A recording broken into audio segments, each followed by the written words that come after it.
So welcome back, friends, to the shop. Today we're going to be working on the wood splitter. So as I mentioned last week, I loaned this to a former friend of mine because friends don't treat equipment like this and bring it back in this condition.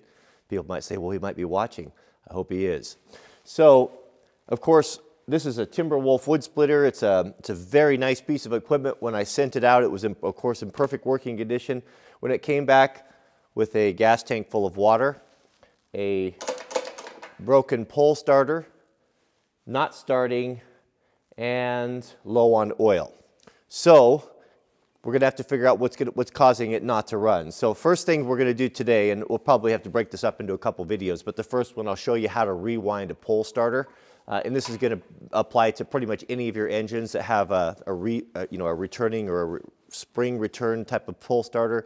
And the next part, we'll take it apart and I'll show you how to diagnose and get a small engine going. Look over the basic things. We need three things. We need compression, we need gas, and we need spark, right? So let's get to work on the pole starter first. I don't know what happened to the Honda pole cord when it came back to me. He's put a steel chainsaw rope on there, which is too short and too small, so you can't get a real stroke on it. And he didn't know how to wind it properly, so it's hanging out there like that.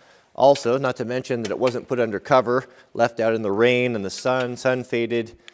I'll tell you, man, if you want to ruin a friendship, you want to make an enemy with me, borrow something that I have paid for with my hard-earned money and taken care of, and return it in this condition. I know I'm going on and on about it, but this is a great sin. It should never be done. When you borrow something, it should be returned in better condition. When you borrow someone's car or their chainsaw or whatever, you change the oil on it, you bring it back full. You don't have to brag about it or say anything. Put a little piece of tape on there with a date, and you change the oil, the filter. I mean, that's the type of thing you do when you borrow stuff. So that just seems like the right thing to me.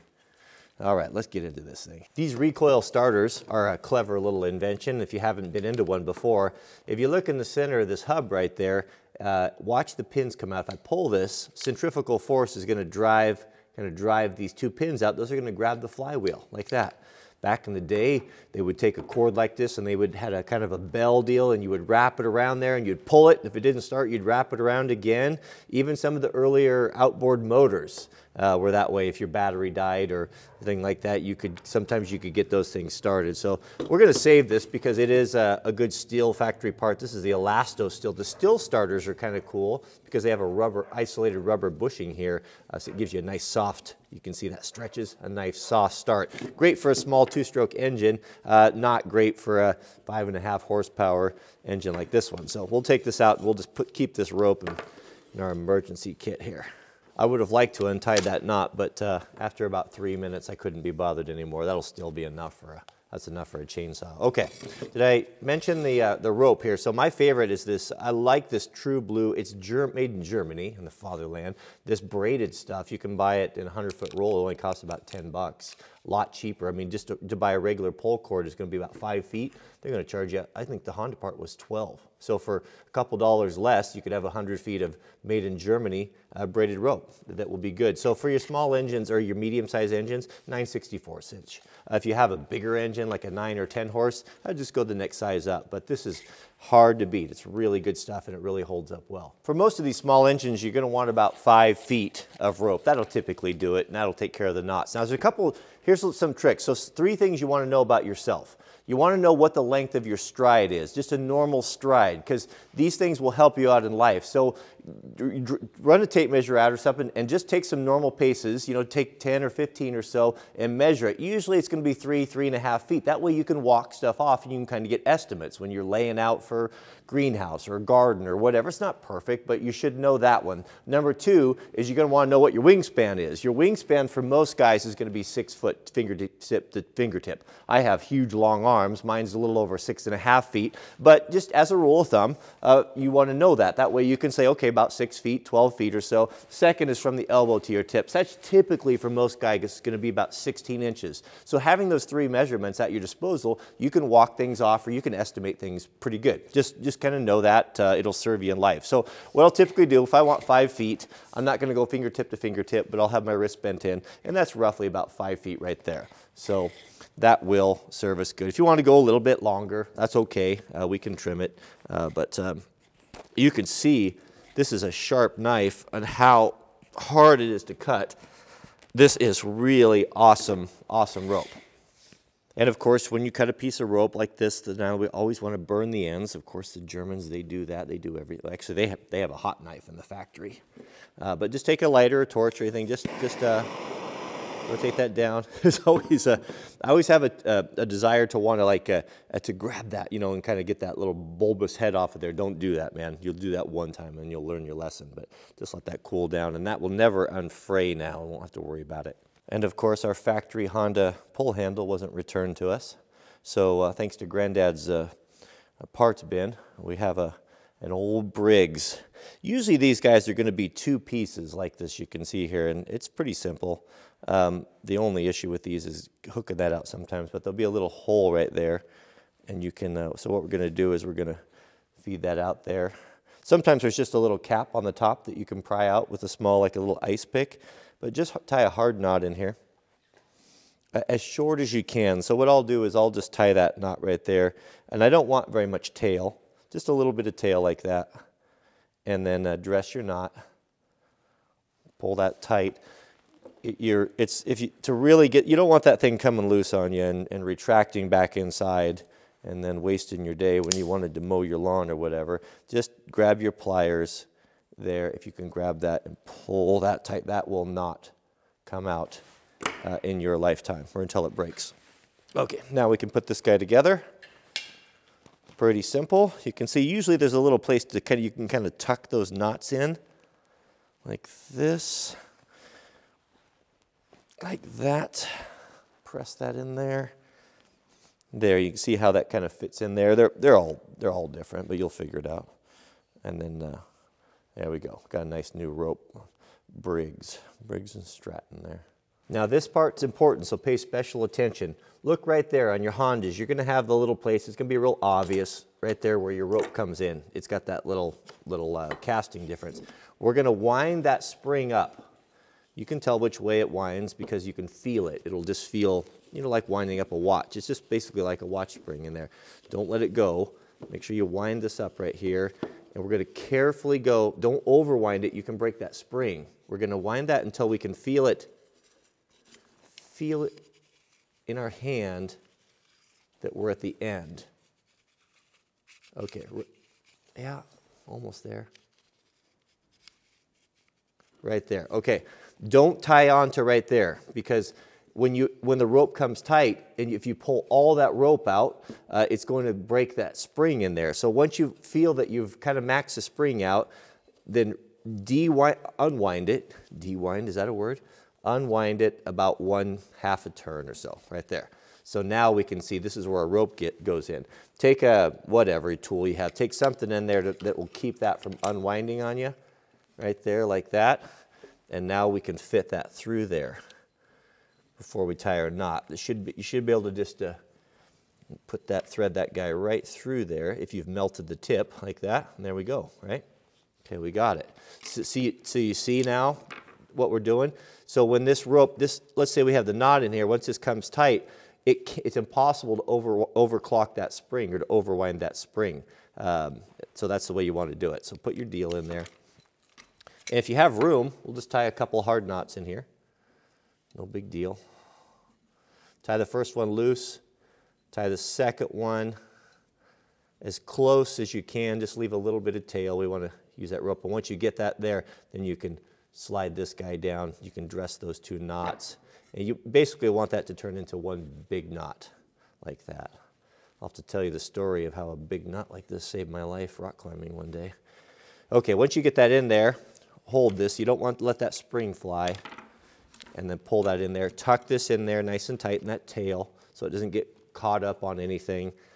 And then you have it right there. Now this should, if we did it right, this should wind all of that rope back in, right? We don't want to, oh man, we got a knot. We don't want a tail flopping out.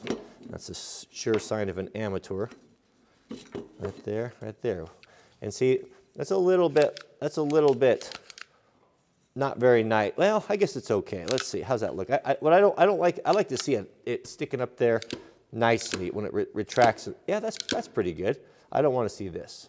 That doesn't look very good. It's marginal right there. I'm going to go with that. If you want that, if that's a little bit too big, just go ahead. You can throw another wrap on there or just take that handle and shorten it up a bit. But I think we'll go with that. That looks pretty good. Now we're ready to put this recoil starter on. Just FYI, on these engines here, you see these fins in here. These are cooling fins. The reason why we have this is all open like that and ventilated is it'll pull air as it's spinning through across the cooling fins on the engine. You can always tell an air-cooled engine because it can have fins on it, where a water-cooled will not. The jackets will be internal. One thing that I have been using, actually I just started this year, this is not a paid advertisement, it's just this Bell Ray silicone detailer spray. A lot of guys use it for motorcycles. It is incredible stuff. It's a silicone-based spray and it's got a really nice fine mister. And what I find with this stuff, especially on the dirt bikes, I mean, it just makes everything look beautiful, and it just makes it slippery and just lubricates everything. Everything seems to just work better and be smoother. It protects it. I just love this stuff here. It's really nice, and it kind of dries, so it doesn't seem to be super sticky or collect a lot of dirt, but it's really a great lubricant. Now, I've just gotten to the point now where I just use Loctite on everything. The 243 should just be a staple in your shop, and you only need a tiny bit. Most guys use too much. And the thing with the Loctite is this, is that we have a tendency to over-tighten stuff, right? I mean, it's not realistic to go get a torque wrench, right? I mean, who's going to do that? I mean, I've certainly not, unless it's like some critical motorcycle deal. But the thing with the Loctite is, when you put it on, you don't really have to tighten stuff all that tight. Just by hand, just kind of snug it up. And what it gives you is that peace of mind that it's just not going to come loose. Because it's a pain, man. You get these things vibrate, and you vibrate a bolt out. And of course, you know, it's Honda or some metric nonsense, so it's going to have to be ordered from the dealership. And I mean, you just don't want to do it. Just put a drop on there and just be done with it. You never braid myself on that thing. You never have to worry about it again. Just don't over tighten this stuff here. Usually what I find with this 10mm stuff, these metric things, the best tool you can buy, if you'd only buy one snap-on tool, buy the 3/8 drive extension with the handle on it. These are, maybe there's other companies that make them. I haven't seen them around very much, but they are the best, because what you have is you've got a driver, and if you need to get something that's really tight, you can snap your ratchet onto it. So it's they are awesome. All right, got that on there. Brand new rope. And lots of rope. You see here now we can give it the big hugga-bugger there, right? You can pull as far as you want to with that full 5 foot on there, where before it was coming tight right here because it was just a little chainsaw starter. So that 5 foot, as you can see there, unless you're like Shaquille O'Neal, there shouldn't be a guy on the planet that will over pull this. You can go a long ways. So double check it, make sure that's snapping in. So we got a little tail there. Yeah, I was worried about that. Let's shorten that up a bit. What I did is I pulled out 5.5 feet instead of 5 with my big monkey arms there. On this, so you don't have problems. If I'm replacing one of these, just take this guy right there and just throw a little loop in it, a big knot, and that will hold that there so it won't recoil back in there. You don't have to fight it. Boy, those Krauts, they know how to make some rope. Man, oh man. Sorry, Germany, I didn't mean to offend you there. My granddad fought Germans in World War II, and that's what I grew up with him calling them those Krauts. He never, interesting thing is that a lot of the guys that he said that he met that fought the Germans in World War II didn't have the same, that's not working very good, didn't have the same animosity towards the Germans as many of the guys that fought in the Pacific against the Japanese. And I know why. We don't need to get into that. I think most people know, but well, that's another video there, isn't it? So that's probably about all the time we have for today. Next time, next video, we'll get into that engine and see if we can't get it going. I'll show you how to test for spark and fuel and all of that. Usually, these little engines, you know, they want to run.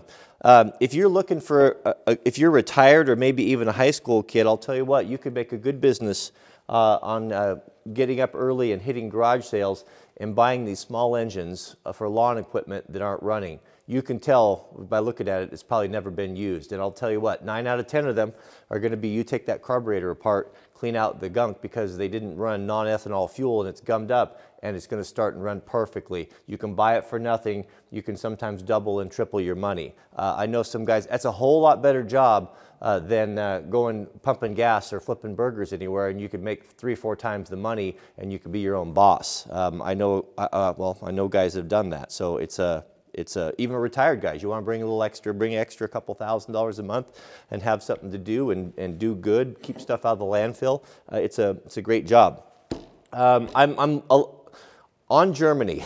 So I'll tell you what, I have a little fun have fun making fun of the Germans and Italians and all that, you know, because I grew up with that with my grandfather. You know, he was always lighthearted about it. He always had respect for the Germans. Even though he did fight against them in the war. I'll tell you what, if you're a reading type of person, or you like to learn things and to get different perspectives, here's a book I just finished called Panzer Commander by Hans von Luck. And what it is he was basically one of the right-hand men of Rommel and was a tank commander, and it's his perspective of World War II. You know, it's easy to dogpile on the Germans, and we, of course, we know all of the atrocities that took place and all those things, but that wasn't necessarily the fault of all the German people. There were a lot of them that were complicit. I'm not saying that there wasn't, but there was also soldiers doing their duty, and we only, as Americans, it's really easy to just or just read and understand or have the perspective of our own situation, but when you go back and you start looking at what happened and how badly Germany was treated after the Kaiser fell in World War I. You know, to be honest, if we would have been in that situation, we probably would have rebelled and done the same thing. So it's interesting to get that perspective from the German side. And after reading, you know, I've been kind of reading different history books from the German perspective, and it does, well, it's not all as simple as it's not all cut and dried. I guess I'll just leave it with that. It's really a sad thing. You know, I think it was Patrick Buchanan was talking about in his book I read years ago about how sad it was that Western civilization, meaning Germany and England and France and America, have fought each other in 2 world wars, and the devastating losses in not only material and wealth and manpower that came from that. You just think about what could have been accomplished at the height of the Industrial Revolution if these countries, America and England and Germany, could have combined together to try to eradicate poverty or hunger or bring the whole world up to you know, a higher standard. If the resources that have been dedicated to these 2 world wars have been dedicated towards good, then it would be hard to imagine the world that we could live in, but that's not the way it is. We live under the burden of sin, and I guess we can't expect anything else in this world. So, interesting perspective, though. So, no offense, Germany. I've been to your country, and I was treated well and had a nice time, and I would certainly look forward to going back. So in closing, don't forget to click the thumbs up if you enjoy these videos. One quick announcement. So we have a lot of our folks that are members of the channel, supporting our channel through membership, and we really appreciate that. Something that I haven't been very good at is putting up that unique content. So what I'm going to do is this. Once I get caught up in the next couple days with these videos, I'd like to have a couple, you know, kind of 1 or 2 made in advance, or a week would be really nice. I'm going to be offering these to you members 24 hours in advance. I've been trying to do it before we went to Thunder Ranch, and there was some sort of it was something wrong on YouTube's side, but hopefully they got that worked out. So what you can expect is, if you're a member, you get to see the video early. And I will make that announcement, or I'll make that happen here as soon as I get caught up. So I really appreciate that. YouTube is changing. Algorithms are changing. It seems that we're content creators that make content that does really well used to be rewarded and featured in on the sidebar and things. Now they seem to want to feature the big CNN and Sports Illustrated, these what they call dinosaur media, or these whatever, the channels that no one wants to watch, but they're being forced upon us. So it's just the way it is. YouTube is changing, not necessarily for the better, but all things will seem to work out, and I think it won't be long before either they're going to have to make a change, or there's going to be competitors that come up. And I can tell you myself, and as well as many, many of your favorite content creators, are just biding our time, waiting for, because we want to be rewarded for our hard work. If you put up good content, and if you put up things that are interesting to watch, that are helpful to people, and you have good audience retention, that's what should be featured at the top, not legacy media. That's the word I'm looking for. All right, we'll get into that engine in the next one. Thanks for watching. We'll see you guys on the next video.